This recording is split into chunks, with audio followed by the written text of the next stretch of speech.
The star system is the unique contribution of Hollywood to the international cinema. In fact, in 1910, Mr. Laemmle, in order to promote Florence Lawrence, created this system. He, instead of the main circulation only, that is the screen, inserted different gossips and stories around Miss Lawrence in newspapers, periodicals and other things, for which a kind of subsidiary circulation around that lady was created, and it helped in promoting her image and the film's image in cinema. Now coming back to India, in India the tradition of foregrounding a star is rather old. If we go back to Bombay, now Mumbai, we would find in 1920s once Miss Ruby Mears was so important that she could earn salary more than the then Bombay governor. And such was the case with Miss Patience Cooper, who acted in Bangla cinema. Of course, those days were era of silent cinema. No verbal communication was needed. They only performed. After that, after 1931, sound came to Indian cinema, and naturally the Europeans had to give way to the Indians because they lacked the knowledge of the vernacular, namely Hindi, Tamil or Bangla. Now when we ask ourselves what is a star is definitely an actor, but he has something more to add to it. He should have a charisma and a kind of ability to sell tickets. He may not be a good star. Let's take the example of John Wayne, who was not a good actor, but he could sell tickets, he could create fashion statements, and that is why he was so dear to Hollywood. In our case, Devika Rani became the first star of Indian cinema. She was known as the first lady of Indian cinema, wife of Himanshu Rai, a kind of aristocratic presence on the screen. It is story of the 1930s. Particularly I am referring to Achyut Khanna, 1936. Then came other stars like Sohrab Modi. To begin with, we must ask ourselves, who is a star? A star, as the famous French sociologist says, Edgar Morin, is an actor with a biography. What does that mean? It simply means that an actor should have an acting ability, but beyond that, he or she should have a life around her acting so that it can attract people. And people are attracted to know about the inside stories of Marilyn Monroe's life, Elizabeth Taylor's life, or Marlon Brando's life. In India, the star system became very prominent after the independence. In fact, the commercial cinema used it deadly. In Bombay, you find the arrival of 3 stars at a time: Raj Kapoor, Dilip Kumar and Dev Anand. In Bangla cinema, you find Uttam Kumar. Tamil cinema, you find Gemini Ganeshan. Talking about Hindi cinema, if we look at Raj Kapoor, Dev Anand, Dilip Kumar trio, we would see all of them are practically refugees. They belong to the western part of Punjab, Raj Kapoor to Peshawar, Dilip Kumar to the same region, and Dev Anand to Lahore. Because of partition, they had to rush to Bombay, and Bombay cinema utilized them fully. Why the star system evolved in such a magnificent manner? Because you see, after independence, India was in a melting pot and was undergoing a kind of social turmoil. So, it was necessary for the society to replace the tragic vision with the moral imperatives. And these moral imperatives were showered by stars like Baijayanti Mala and Suchitra Sen among the females. What did Dilip Kumar, Raj Kapoor do at that period? They represented the common man's psyche.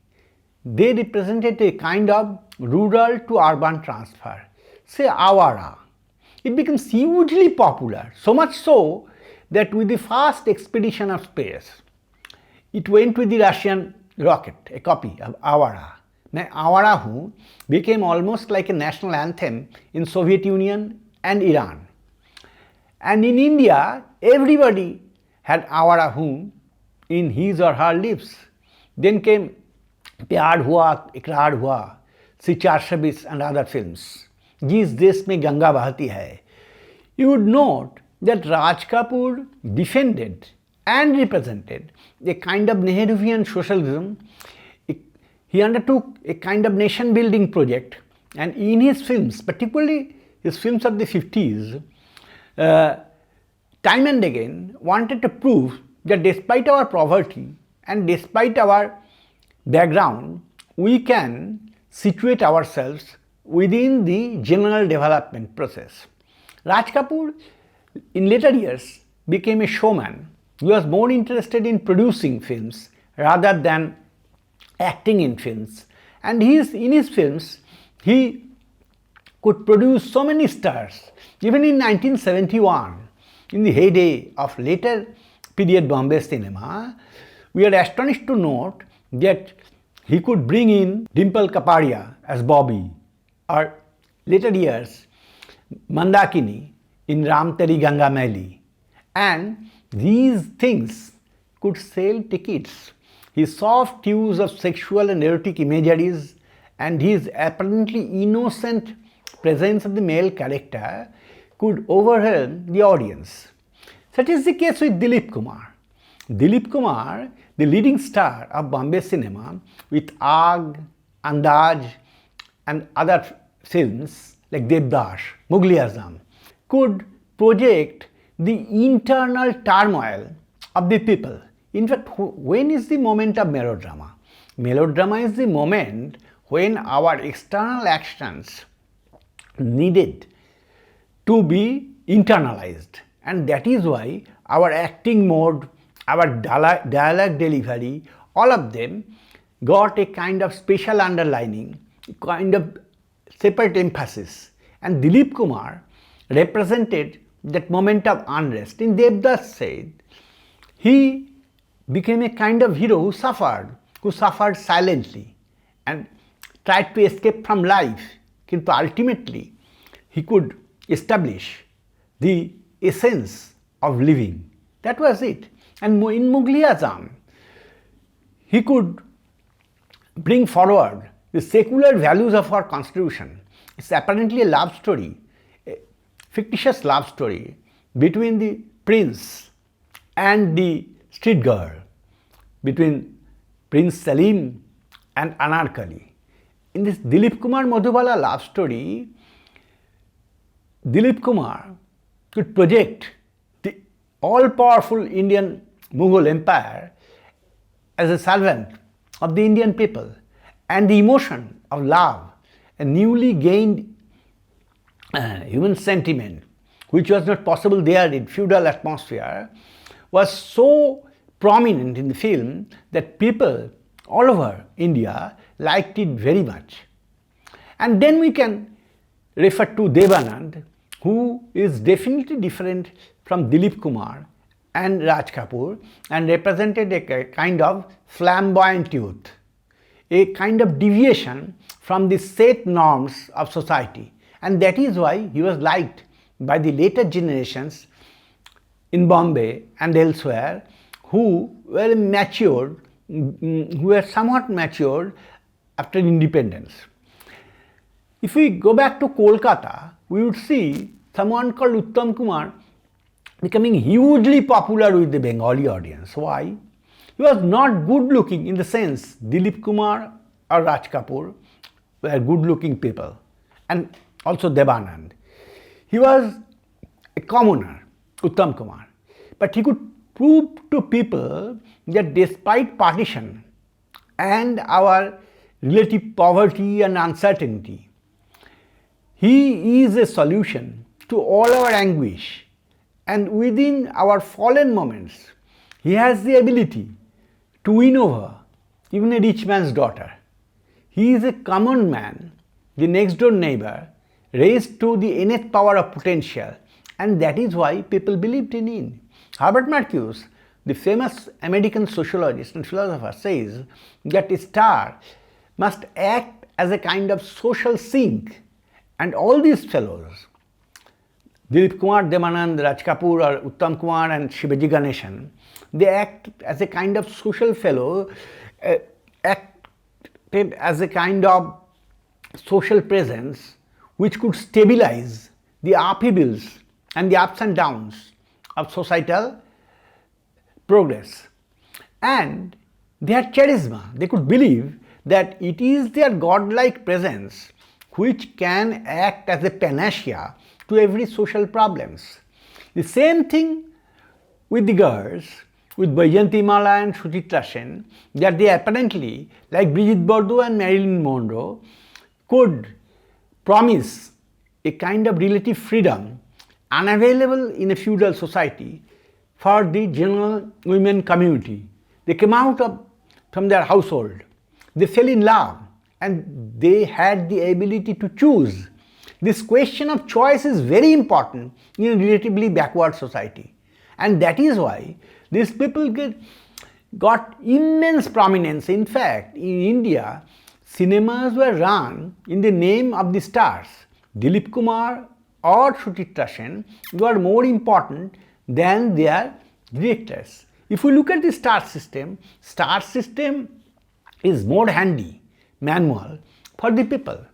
Let us compare and contrast a Satyajit Ray cinema with a popular art film. Say in 1955, we had the release of Shapmochon and Pather Pachali. Pather Pachali is the epiphanic moment of Indian cinema, the birth of modernity. What happened in the Apu trilogy? In fact, it is a story which involved a villagers coming to cityscape around mid-50s.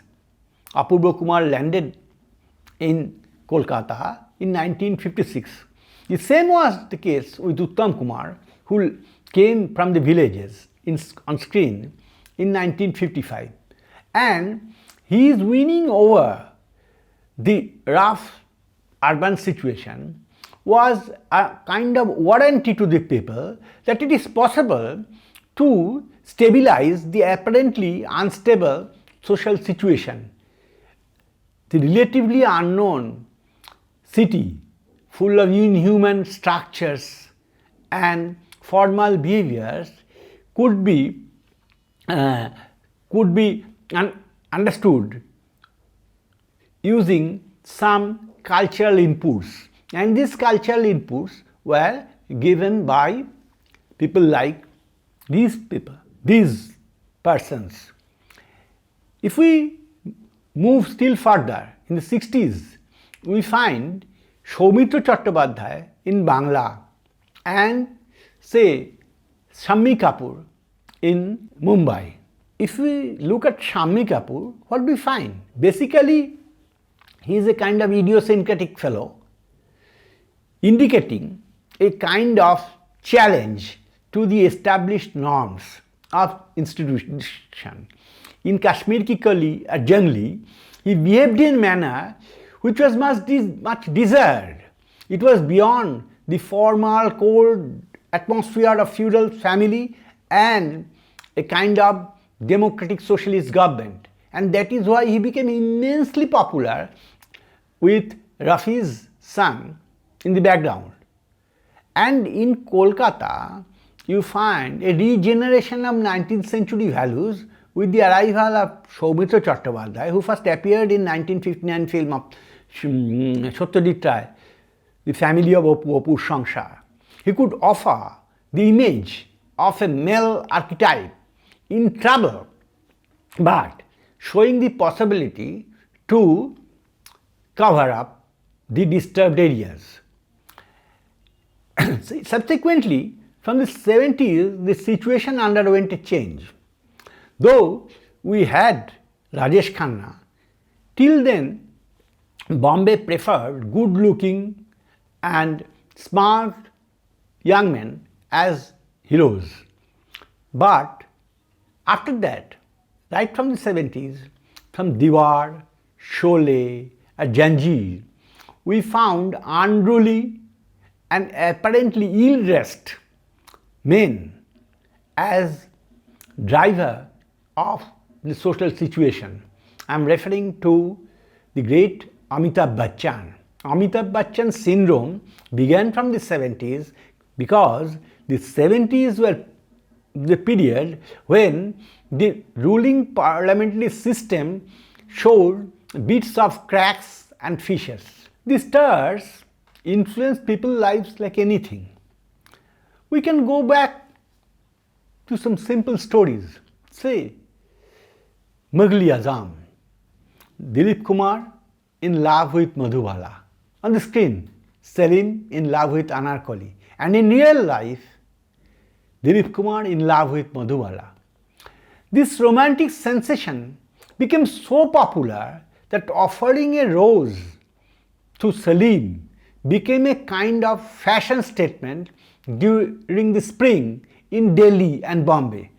This created sensation. This kind of offering a rose by a girl to a boy became a kind of fashion statement. Or we can refer to another story, say Suraya and Devanand. Suraya was once upon a time a girlfriend of Devanand, herself a big actress. Devanand proposed her and she ridiculed Devanand by saying that, do you know Gregory Peck? Who are you? How much do you earn? Can you walk like Gregory Peck? And you will see that all along his life, Devanand used his shoulder in a manner which showed his bent on the right side. And this type of rhetoric of walking became a cultural practice with the young men of early 60s. Stars fashioned them. The way they wear shoes, the way they wear chappals, the way they use kurtas and handkerchiefs all became part and parcel of our day-to-day living manuals. That is a very significant statement that instead of political leaders, we are supposed to follow, like Subhash Bosu, Mohandas Karamchand Gandhi or Nehru, stars in modern India became life model. Vajayanti Mala or Uttam Kumar were more like life models rather than film actors. There lies the importance of star system.